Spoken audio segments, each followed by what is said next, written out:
حضرت خدیجۃ الکبریٰ رضی اللہ تعالی عنہا سب سے پہلے آپ صلی اللہ علیہ وآلہ وسلم پر ایمان لائیں۔ حضرت علی بن ابو طالب اور حضرت زید بن حارث رضی اللہ تعالی عنہما بھی پہلے ہی دن آپ صلی اللہ علیہ وآلہ وسلم پر ایمان لے آئے۔ یہ سب آپ صلی اللہ علیہ وآلہ وسلم کے گھر کے آدمی تھے۔ حضرت ابو بکر بن ابی قحافہ رضی اللہ تعالی عنہ بھی، جو آپ صلی اللہ علیہ وآلہ وسلم کے دوست تھے، پہلے ہی دن آپ صلی اللہ علیہ وآلہ وسلم پر ایمان لے آئے۔ ان سب سے پہلے ایمان لانے والوں میں آپ صلی اللہ علیہ وآلہ وسلم کی بیوی، ایک آپ صلی اللہ علیہ وآلہ وسلم کے چچا زاد بھائی، ایک آپ صلی اللہ علیہ وآلہ وسلم کے آزاد کردہ غلام، ایک آپ صلی اللہ علیہ وآلہ وسلم کے خالص و مخلص دوست تھے۔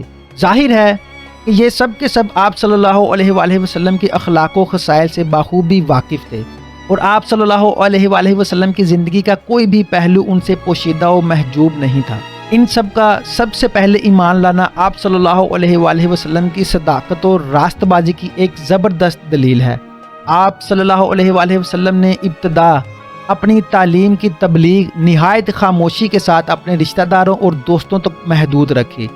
تبلیغ اسلام کے اس اولین عہد میں سب سے زیادہ حضرت ابوبکر صدیق رضی اللہ تعالی عنہ نے خدمات نمایاں انجام دی۔ حضرت ابوبکر صدیق رضی اللہ تعالی عنہ کا رسوخ اور حلقہ احباب قریش مکہ میں بہت وسیع تھا۔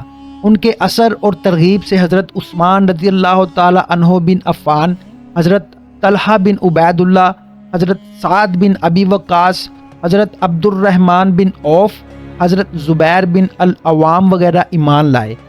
پھر حضرت ابو عبیدہ رضی اللہ تعالی عنہ بن الجراح، حضرت ابو سلمہ عبد الاسد بن حلال، حضرت عثمان بن مظعون، حضرت قدامہ بن مظعون، حضرت سعید بن زید، حضرت فاطمہ ہمشیرہ حضرت عمر رضی اللہ تعالی عنہ بن الخطاب، زوجہ حضرت سعیدہ رضی اللہ تعالی عنہ بھی دائرہ اسلام میں داخل ہو گئے۔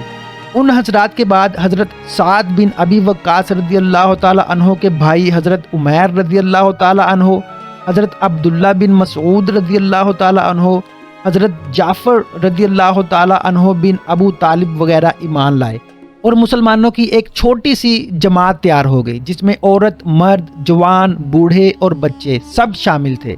مشرکین کے خوف سے مسلمان مکہ کے باہر پہاڑ کی چوٹی میں جا کر نماز ادا کیا کرتے تھے۔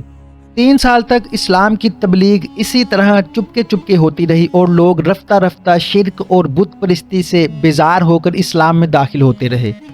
اس 3 سال کے عرصہ میں قریش کی ہر مجلس اور ہر ایک صحبت میں اس نئے دین کا چرچا اور تذکرہ ہوتا تھا۔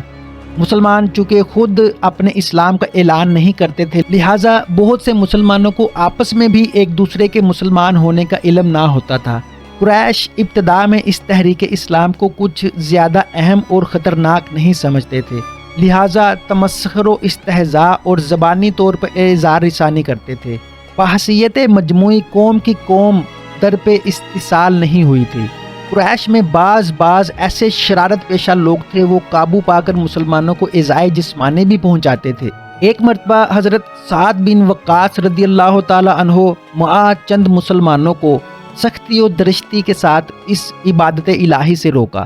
حضرت سعد بن وقاص رضی اللہ تعالی عنہ نے ان کا مقابلہ کیا، اور ایک کافر حضرت سعد رضی اللہ تعالی عنہ کی تلوار سے زخمی ہوا۔ یہ سب سے پہلی تلوار تھی جو اللہ کی راہ میں چلی۔ ایک مرتبہ حضرت صلی اللہ علیہ وآلہ وسلم اور حضرت علی رضی اللہ تعالی عنہ کسی گھاٹی میں نماز پڑھ رہے تھے۔ اتفاقاً ابو طالب اس طرف آ نکلے اور خاموش کھڑے ہوئے دیکھتے رہے۔ جب آپ صلی اللہ علیہ وآلہ وسلم نماز ختم کر چکے تو پوچھا کہ یہ کیا مذہب ہے جو تم نے اختیار کیا ہے؟ حضرت صلی اللہ علیہ وآلہ وسلم نے کہا، یہ دین ابراہیمی ہے۔ ساتھ ہی ابو طالب سے کہا کہ آپ بھی اس دین کو قبول کر لیں۔ ابو طالب نے کہا، میں تو اپنے باپ دادا کا مذہب نہیں چھوڑوں گا، لیکن حضرت علی رضی اللہ تعالی عنہ کی طرف مخاطب ہو کر کہا کہ بیٹا، تم محمد صلی اللہ علیہ وآلہ وسلم کا ساتھ نہ چھوڑنا۔ مجھ کو یقین ہے کہ محمد صلی اللہ علیہ وآلہ وسلم تم کو نیکی کے سوا کسی برائی کی ترغیب ہرگز نہ دیں گے۔ غرض اسی طرح نزول وحی سے لے کر 3 سال تک اسلام کی تبلیغ خاموشی کے ساتھ ہوتی رہی، اور سعید روحیں کھنچ کھنچ کر اسلام کی طرف جذب ہوتی رہیں۔ کوہ صفا پر اعلان حق۔ اب حکم الہی نازل ہوا کہ تم کو جو کچھ حکم دیا گیا ہے اسے کھول کر سناؤ۔ اس حکم کے نازل ہونے پر آپ صلی اللہ علیہ وآلہ وسلم کوہ صفا پر چڑھ گئے اور بلند آواز سے ایک ایک قبیلہ کا نام لے کر بلانا شروع کیا۔ اس آواز کو سن کر ملک عرب کے دستور کے موافق لوگ آ کر جمع ہونے شروع ہو گئے۔ جب تمام لوگ جمع ہو گئے تو آپ صلی اللہ علیہ وآلہ وسلم نے فرمایا، اے قریش، اگر میں تم کو یہ خبر دوں کہ صبح کو یا شام کو تم پر دشمن حملہ کرنے والا ہے تو کیا تم لوگ مجھ کو سچا جانو گے؟ سب نے یک زبان ہو کر کہا، ہاں، ہم نے ہمیشہ تجھ کو صادق القول پایا ہے۔ یہ جواب سن کر آپ صلی اللہ علیہ وآلہ وسلم نے فرمایا کہ اچھا، میں تم کو خبر دیتا ہوں کہ اللہ کا عذاب نزدیک ہے، اس پر ایمان لاؤ تاکہ عذاب الہی سے بچ جاؤ۔ یہ سنتے ہی عام قریش ہنس پڑے۔ ابو لہب نے کہا کہ تجھ پر ہلاکت ہو، کیا تو نے اس لیے ہم کو جمع کیا تھا؟ اس کے بعد مجمع منتشر ہو گیا اور لوگ اپنے اپنے گھروں کو باتیں بناتے ہوئے چلے گئے۔ ابو لہب کے اٹھتے ہی سورہ تبت یدا نازل ہوئی۔ آپ صلی اللہ علیہ وآلہ وسلم نے حضرت علی رضی اللہ تعالی عنہ کو حکم دیا کہ ایک ضیافت کا انتظام کرو۔ چنانچہ انہوں نے ضیافت کا انتظام کیا اور آپ صلی اللہ علیہ وآلہ وسلم نے اپنے قریبی رشتہ داروں کو دعوت دی۔ 40 کے قریب آپ صلی اللہ علیہ وآلہ وسلم کے رشتہ دار آئے۔ جب سب کھانا کھا چکے تو آپ صلی اللہ علیہ وآلہ وسلم نے کچھ تقریر فرمانا چاہی، مگر ابو لہب نے ایسی بیہودہ باتیں شروع کر دیں کہ آپ صلی اللہ علیہ وآلہ وسلم کو تقریر کا موقع نہ ملا اور لوگ منتشر ہو گئے۔ دوسرے روز آپ صلی اللہ علیہ وآلہ وسلم نے پھر ضیافت کا انتظام کیا اور اپنے رشتہ داروں کو پھر بلایا۔ جب سب کھانا کھا چکے تو آپ صلی اللہ علیہ وآلہ وسلم نے اس طرح مخاطب کیا کہ دیکھو، میں تمہاری طرف وہ بات لے کر آیا ہوں کہ جس سے زیادہ اچھی بات کوئی شخص اپنے قبیلہ کی طرف نہیں لایا۔ بتاؤ اس کام میں کون میرا مددگار ہوگا؟ یہ سن کر سب خاموش تھے، کسی نے کوئی جواب نہ دیا۔ اتنے میں حضرت علی رضی اللہ تعالی عنہ اٹھے اور انہوں نے کہا کہ اگرچہ میں کمزور اور سب سے چھوٹا ہوں مگر میں آپ صلی اللہ علیہ وآلہ وسلم کا ساتھ دوں گا۔ یہ سن کر سب ہنس پڑے اور مذاق اڑاتے ہوئے چل دیے۔ اعلانیہ سعی تبلیغ۔ اب حضرت صلی اللہ علیہ وآلہ وسلم عام طور پر لوگوں کو توحید اور اسلام کی طرف بلانا شروع کیا، اور اسی زمانہ سے آپ صلی اللہ علیہ وآلہ وسلم پر اور آپ صلی اللہ علیہ وآلہ وسلم کی کمزور قلیل جماعت پر عام مصائب کا نزول شروع ہوا۔ مجلسوں میں، میلوں میں، بازاروں میں، نشست گاہوں میں اور لوگوں کے گھر جا جا کر آپ صلی اللہ علیہ وآلہ وسلم توحید کی خوبی سمجھاتے اور بتوں کے پوجا سے لوگوں کو منع فرماتے تھے۔ زنا، قمار بازی، دروغ گوئی، خیانت، چوری، ڈاکہ زنی وغیرہ رذائل سے لوگوں کو روکتے۔ قریش کی قوم بڑی مغرور تھی۔ اپنے اور اپنے آباء و اجداد کے مذہب اور طریقے عمل کی مذمت سننا ان کے لیے آسان کام نہ تھا۔ ان لوگوں میں غلام اور آقا کا امتیاز بھی ایک ضروری چیز تھی۔ اسلام ایک عام اخوت قائم کر کے غلام اور آقا کو ایک ہی صف میں جگہ دیتا ہے، یہ مساوات بھی ان کو گوارا نہ تھی۔ قریش اور اہل مکہ کی عزت و تعظیم جو تمام ملک عرب میں مسلم تھی، وہ ان بتوں کی وجہ سے تھی جن کی پرستش کے لیے تمام قبائل عرب مکہ میں آتے اور مراسم بت پرستی بجا لاتے تھے۔ اسلام بت پرستی کا دشمن تھا، جس کا بدیہی نتیجہ ان لوگوں کی عزت و عظمت کا زوال تھا۔ بڑے بڑے سردار اور ذی عزت لوگ یہ کسی طرح گوارا نہیں کر سکتے تھے کہ وہ حضرت صلی اللہ علیہ وآلہ وسلم کو رسول اور نبی مان کر اپنی سرداری کے مقام سے دستبردار ہوں اور آپ صلی اللہ علیہ وآلہ وسلم کی اطاعت کا بوجھ اپنی گردن پر رکھیں۔ قریش کے اکثر قبائل بنو ہاشم سے عداوت رکھتے تھے، اس لیے وہ گوارا نہیں کر سکتے تھے کہ ایک حریف اور دشمن قبیلہ کے شخص کو نبی مان کر اس کی اطاعت اختیار کریں۔ اس اعلانیہ تبلیغ کا نتیجہ یہ ہوا کہ تمام قریش مخالفت پر مستعد اور در پہ استحصال ہو گئے۔ کفر و اسلام کی یہ اعلانیہ کشمکش نبوت کے چوتھے سال کے ساتھ ہی خوب زور و شور سے شروع ہو گئی تھی۔ پہلی درسگاہ۔ اسی زمانہ میں حضرت صلی اللہ علیہ وآلہ وسلم نے دامن کوہ صفا میں ارقم بن ارقم کے مکان کو بطور اسلامی درسگاہ کے استعمال فرمانا شروع کیا۔ اسی مکان میں ہر نیا داخل ہونے والا شخص آتا اور اسلامی تعلیم سے آگاہ ہوتا۔ اس مکان میں ہر وقت مسلمانوں کا مجمع رہنے لگا تھا۔ رسول اللہ صلی اللہ علیہ وآلہ وسلم اسی دار ارقم میں لوگوں کو اسلام سکھاتے اور یہیں مل کر سب نماز ادا کرتے تھے۔ 3 سال یعنی نبوت کے 6 سال تک آپ صلی اللہ علیہ وآلہ وسلم کی قیامگاہ اور اسلامی دارالصدر یہی دار ارقم رہا۔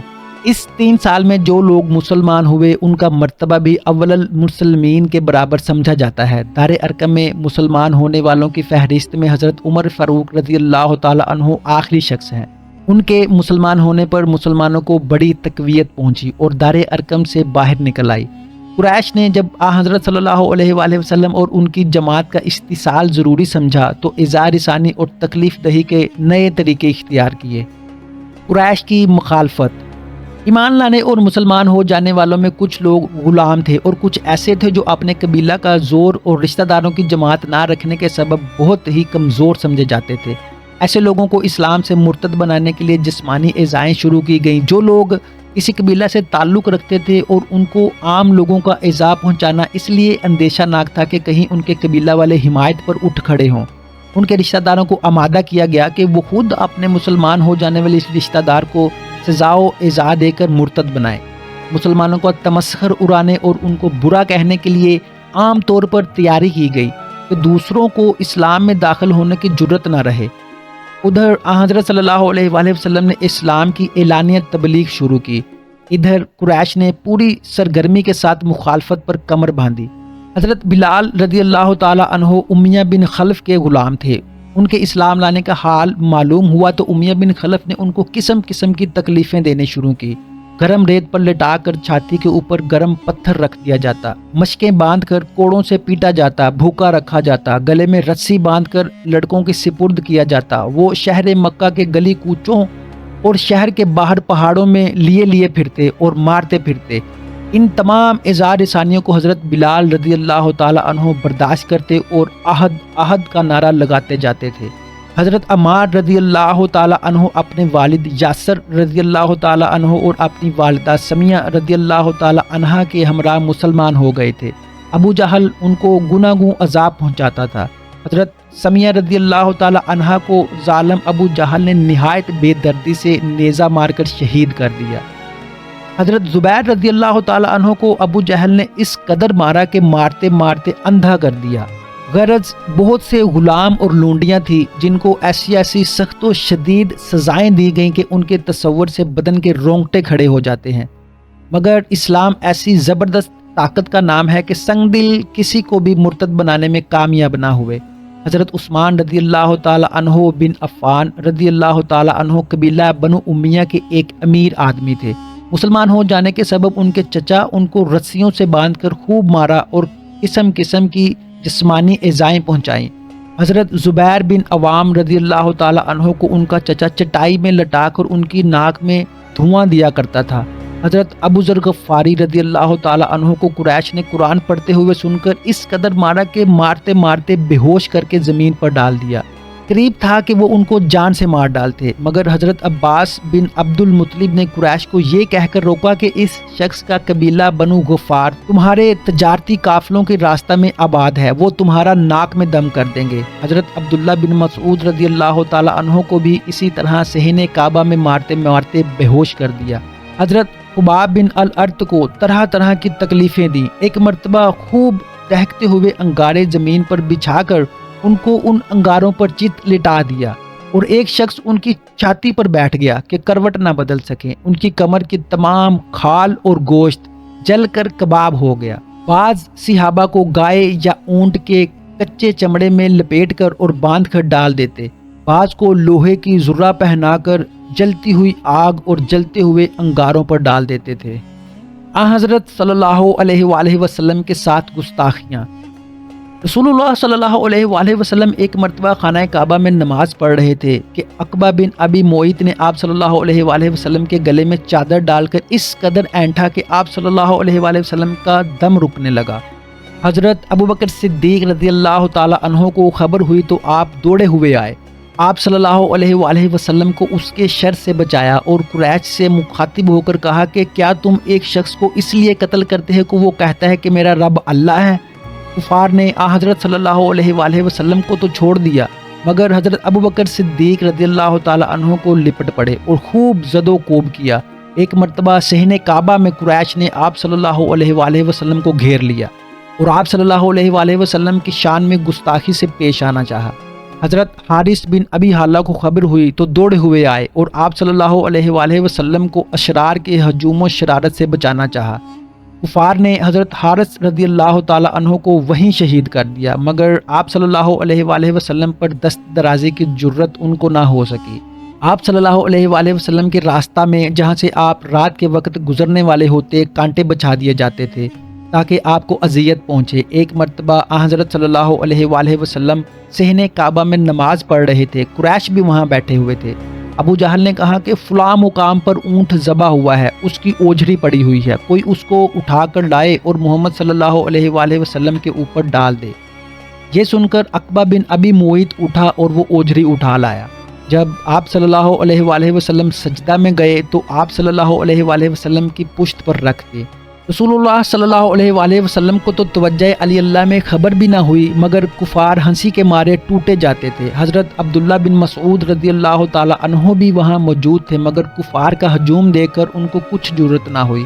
اتفاقاً حضرت فاطمہ الزہرا رضی اللہ تعالی عنہا جو بچی تھیں آ گئیں اور انہوں نے آگے بڑھ کر باپ کی پشت پر سے اوجھری کو پڑے سرکایا اور کفار کو بھی برا بھلا کہا۔ حضرت صلی اللہ علیہ وآلہ وسلم کے مکان پر پتھر پھینکے جاتے تھے، گندگی وغیرہ بھی آپ صلی اللہ علیہ وآلہ وسلم کے گھر پھینک دیتے تھے۔ ایک مرتبہ آپ صلی اللہ علیہ وآلہ وسلم نے فرمایا کہ اے بنو عبد مناف، یہ اچھا ہمسائیگی کا حق ادا کر رہے ہو، کبھی مجنون کا خطاب دیتے۔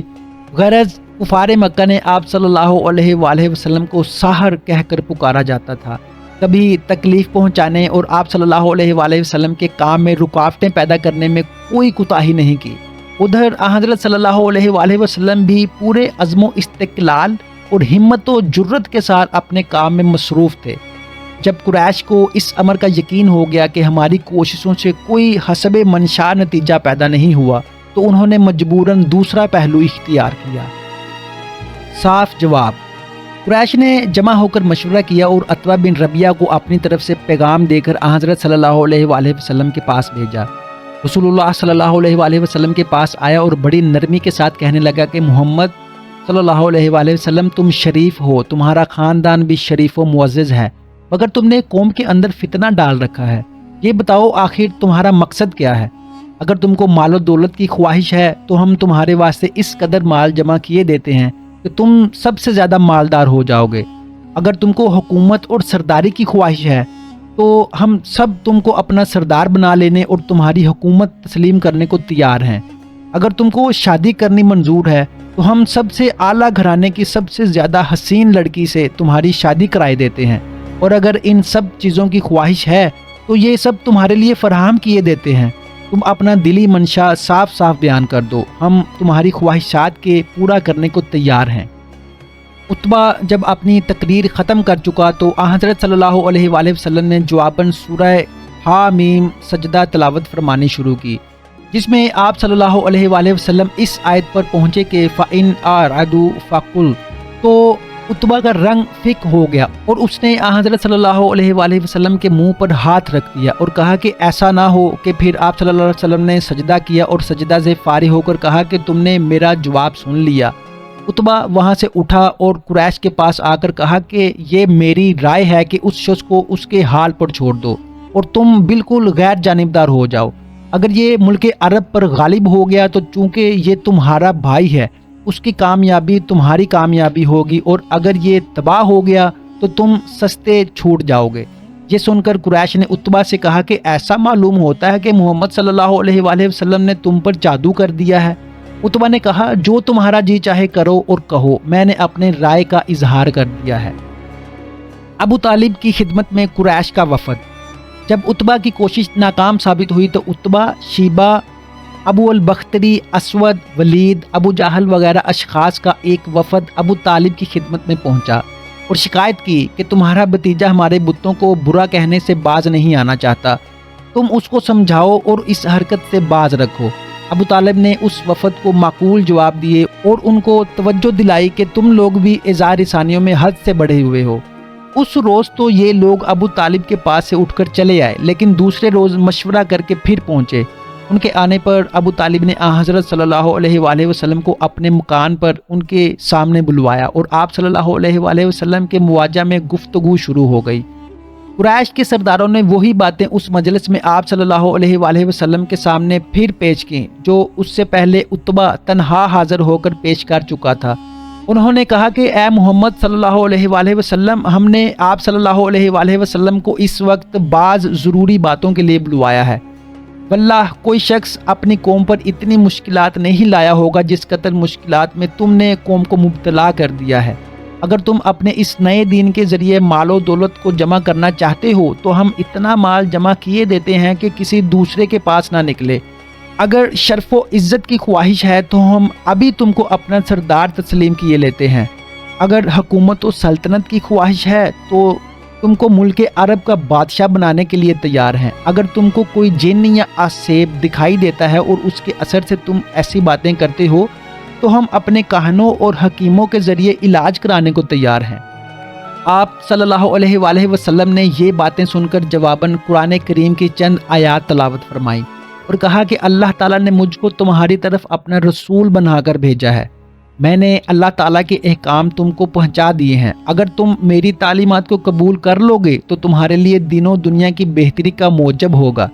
اگر انکار پر اصرار کرو گے تو میں اللہ تعالیٰ کے حکم کا انتظار کروں گا کہ تمہارے لیے کیا حکم صادر فرماتا ہے۔ یہ سن کر کفار نے کہا کہ اچھا، اگر تم اللہ کے رسول ہو تو ان پہاڑوں کو ملک عرب سے ہٹا دو اور ریگستان کو سرسبز بنا دو، ہمارے باپ دادا کو زندہ کر دو، ان میں کسب انقلاب کو ضرور زندہ کرو۔ اگر کسب انقلاب نے زندہ ہو کر تم کو سچا مان لیا اور تمہاری رسالت کو قبول کر لیا تو ہم بھی تم کو رسول تسلیم کر لیں گے۔ آپ صلی اللہ علیہ وآلہ وسلم نے ارشاد فرمایا کہ میں ان کاموں کے لیے رسول نہیں بنایا گیا ہوں۔ میرا کام یہ ہے کہ تم کو اللہ تعالیٰ کے احکام جو مجھ پر نازل ہوتے ہیں سنا دوں۔ اور قریش ناراض اور بڑا فروختہ ہو کر اٹھے اور ابو طالب کو بھی مقابلہ اور مخالفت کے لیے چیلنج دے کر چلے گئے۔ سرداران قریش کے چلے جانے پر ابو طالب نے حضرت صلی اللہ علیہ وآلہ وسلم سے کہا کہ بھتیجے، میں بوڑھا ہو گیا ہوں اور اپنے اندر قریش کے مقابلہ کی طاقت نہیں پاتا۔ تم مجھے ایسے محنت میں مبتلا نہ کرو جو میری طاقت و استطاعت سے بڑھ کر ہو۔ مناسب یہ ہے کہ تم اپنے دین کا اعلان اور بتوں کی اعلانیہ برائیاں بیان کرنا ترک کر دو۔ آپ صلی اللہ علیہ وآلہ وسلم نے یہ سن کر فرمایا کہ چچا، اگر میرے داہنے ہاتھ پر سورج اور بائیں ہاتھ پر چاند رکھتے ہیں تب بھی میں اپنے کام سے باز نہیں رہ سکتا۔ ابو طالب کی باتوں سے آپ کو یہ شبہ گزرا کہ اب یہ میری جماعت سے دستبردار ہونا چاہتے ہیں۔ ابو طالب سرداران مکہ میں سب سے زیادہ عزت و وجاہت رکھتے اور قبیلہ بنی ہاشم کے مسلمہ سردار سمجھے جاتے تھے۔ ان کی وجہ سے مخالفین حملہ کرتے ہوئے جھجکتے تھے اور ان کو خطرہ تھا کہ اگر بنو ہاشم سب کے سب رسول اللہ صلی اللہ علیہ وآلہ وسلم کی امداد پر اٹھ کھڑے ہوئے تو معاملہ بہت ہی نازک ہو جائے گا۔ لہٰذا ابو طالب کی حمایت سے حضرت صلی اللہ علیہ وآلہ وسلم کو بہت کچھ تقویت حاصل تھی۔ اب یہ مایوسانہ باتیں سن کر آپ صلی اللہ علیہ وآلہ وسلم کا دل بھر آیا۔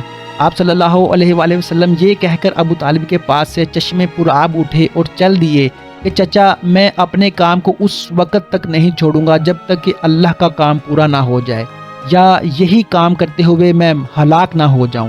ابو طالب پر اس کا بہت اثر ہوا اور انہوں نے آپ صلی اللہ علیہ وآلہ وسلم کو پھر واپس بلا کر کہا کہ اچھا، تم اپنے کام میں مصروف رہو، جب تک میرے دم میں دم ہے تمہاری حمایت سے باز نہ رہوں گا اور تم کو کبھی دشمنوں کے سپرد نہ کروں گا۔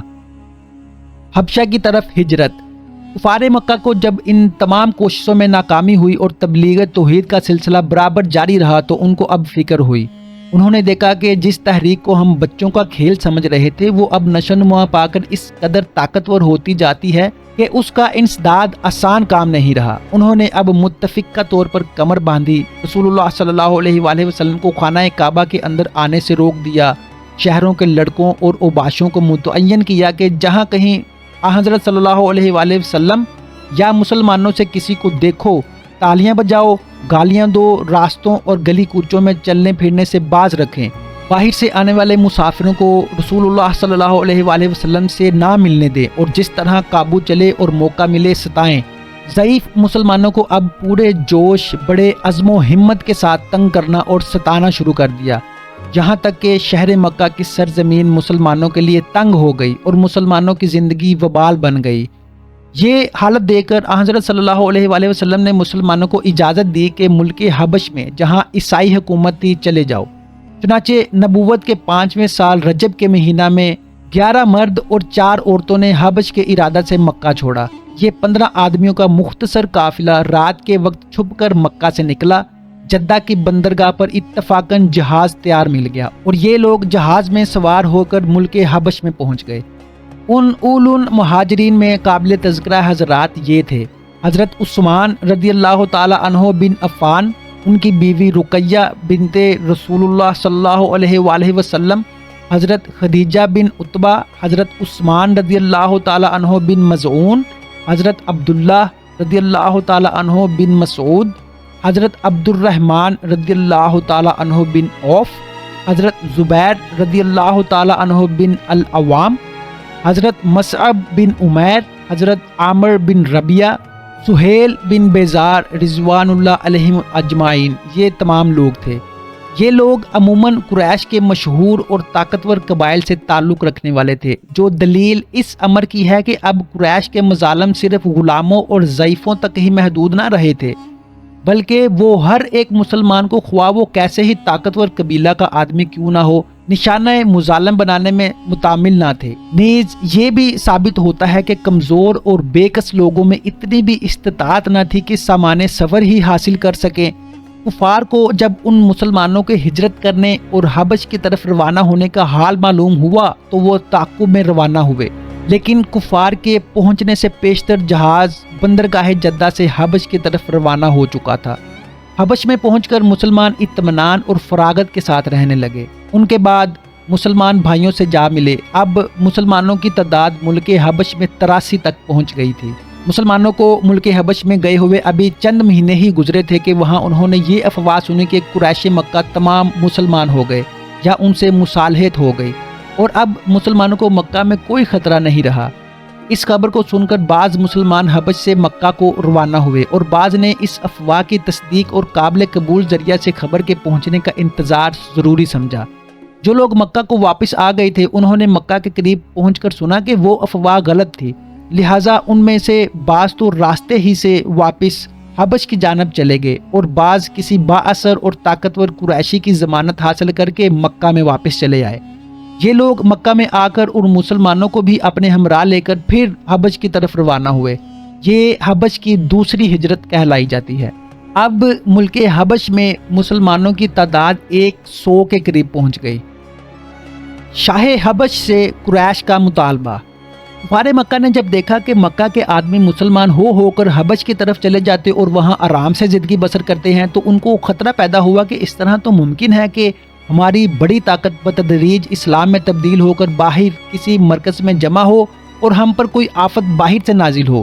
لہٰذا انہوں نے مکہ میں حضرت صلی اللہ علیہ وآلہ وسلم اور ان کے ساتھیوں پر مظالم کو اور زیادہ کر دیا اور عمرو بن العاص و عبداللہ بن ربیعہ، 2 معزز شخصوں کو سفیر بنا کر نجاشی شاہ حبش کے دربار میں بھیجا۔ قریش مکہ اور نجاشی شاہ حبش کے درمیان پہلے سے ایک تجارتی معاہدہ تھا اور اسی کے موافق قریش مکہ کی ملک حبش کے ساتھ تجارت قائم تھی۔ ان دونوں سفیروں کو شاہ حبش کے لیے نہایت گراں بہا تحفے اور ہدایہ سپرد کیے گئے۔ یہ صرف شاہ حبش بلکہ اس کے درباریوں کے لیے بھی قیمتی تحفے دیے گئے۔ قریش کے اس وفد نے دربار حبش میں حاضر ہو کر یہ ہدایہ پیش کیے۔ شاہ حبش کے درباریوں کو اپنی طرف مائل و متوجہ کیا اور پھر یہ مطالبہ پیش کیا کہ ہمارے کچھ غلام باغی ہو کر آپ کے ملک میں آ گئے اور اپنا آبائی دین چھوڑ کر ایک نئے دین کے تابع ہو گئے ہیں جو سب سے نرالا ہے، لہٰذا ان غلاموں کو ہمارے حوالے کیا جائے۔ بادشاہ نے اس درخواست کو سن کر کہا کہ میں پہلے تحقیق کر لوں، پھر تمہاری درخواست پر غور کیا جائے گا۔ درباریوں نے بھی قریش کے ان سفیروں کی حمایت و تائید کی، مگر نجاشی نے مہاجر مسلمانوں کو اپنے دربار میں بلوایا اور کہا کہ وہ کون سا مذہب ہے جو تم لوگوں نے اختیار کیا ہے۔ مسلمانوں کی طرف سے حضرت جعفر بن ابو طالب رضی اللہ تعالی عنہ نے سب سے آگے بڑھ کر نجاشی کی خدمت میں اس طرح اپنی تقریر شروع کی۔